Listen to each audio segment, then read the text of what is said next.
दोस्तों, स्वागत है आपका मेरे चैनल एसटी क्लासेस में।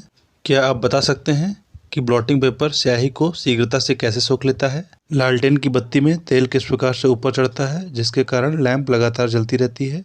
पेड़ पौधों की शाखाओं, तनों एवं पत्तियों तक जल और आवश्यक खाद्य पदार्थों की आपूर्ति कौन करता है? एक कृत्रिम उपग्रह के अंदर हमारी केस नली यानी कैपिलरी ट्यूब किस प्रकार से कार्य करती है? वर्षा के बाद किसान अपने खेतों की जुताई क्यों करते हैं? यदि आप इन प्रश्नों के उत्तर जानते हैं तो कमेंट बॉक्स में ज़रूर टाइप करें, और यदि नहीं जानते तो हमारे साथ वीडियो में बने रहें। दोस्तों, आज का हमारा टॉपिक है केशिकत्व यानी कैपिलैरिटी, जिसके अंदर हम केस नली यानी कैपिलरी ट्यूब के बारे में जानेंगे। उसके बाद हम कैपिलैरिटी यानी केशिकत्व को समझेंगे तथा उसके उदाहरण को देखेंगे। तो चलिए शुरू करते हैं आज की क्लास। केस नली यानी कैपिलरी ट्यूब की बात करें तो यह एक खोखली नली होती है जिसकी त्रिज्या बहुत कम तथा एक समान होती है। उदाहरण की बात करें तो हमारे बाल केस नली की तरह कार्य करते हैं। इसी प्रकार से लैंप या लालटेन की बत्ती भी बहुत सारी केस नलियों से मिलकर बनी होती है। केस नली में द्रव के ऊपर चढ़ने या नीचे उतरने की घटना को केशिकत्व यानी कैपिलैरिटी कहते हैं। अभी हमने पढ़ा कि हमारे बाल केस नली की तरह कार्य करते हैं, तो जब भी हम अपने सर में तेल लगाते हैं तो यह तेल हमारे इन बालों की सहायता से हमारे सिर की जड़ों तक पहुंच जाता है। इस प्रकार से हमारे सिर की जड़ों तक तेल के पहुंचने की इस घटना को हम केशिकत्व नाम दे सकते हैं। किसी द्रव का केस नली में चढ़ना या उतरना केस नली की त्रिज्या पर निर्भर करता है। संकीर्ण नली यानी कम चौड़ी नली की बात करें तो इसमें द्रव का चढ़ाव अधिक होता है, वहीं अगर चौड़ी नली की बात करें तो इसमें द्रव का चढ़ाव कम होता है। यानी पतली केस नली में द्रव अधिक ऊंचाई तक चढ़ जाएगा, वहीं चौड़ी केस नली में द्रव अधिक ऊंचाई तक नहीं चढ़ पाएगा।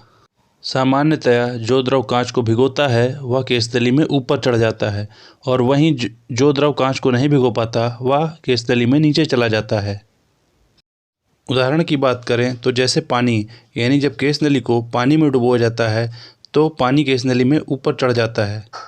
इसके विपरीत जब केस नली को पारे में डुबाया जाता है तो पारा केस नली में ऊपर न चढ़कर नीचे धंस जाता है, यानी सतह से नीचे चला जाता है।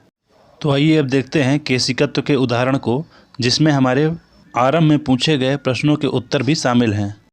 ब्लॉटिंग पेपर की बात करें तो यह स्याही को शीघ्रता से सोख लेता है। इसका कारण यह है कि हमारा ब्लॉटिंग पेपर छोटी छोटी केस नलियों से मिलकर बना होता है। केस नलियों से मिलकर बने होने के कारण ब्लॉटिंग पेपर में केशिकत्व यानी कैपिलैरिटी का गुण पाया जाता है, जिसके कारण ब्लॉटिंग पेपर शीघ्रता से इंक को सोख लेता है। तो आपको अपने पहले प्रश्न का उत्तर मिल गया होगा कि ब्लॉटिंग पेपर किस प्रकार से स्याही को सोख लेता है। अब आइए बात करते हैं लालटेन या लैंप की बत्ती में तेल किस प्रकार से ऊपर की ओर चढ़ता है।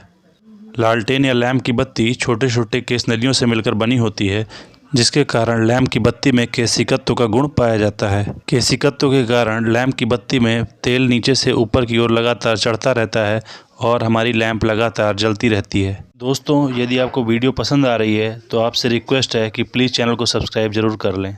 चलिए आगे बढ़ते हैं।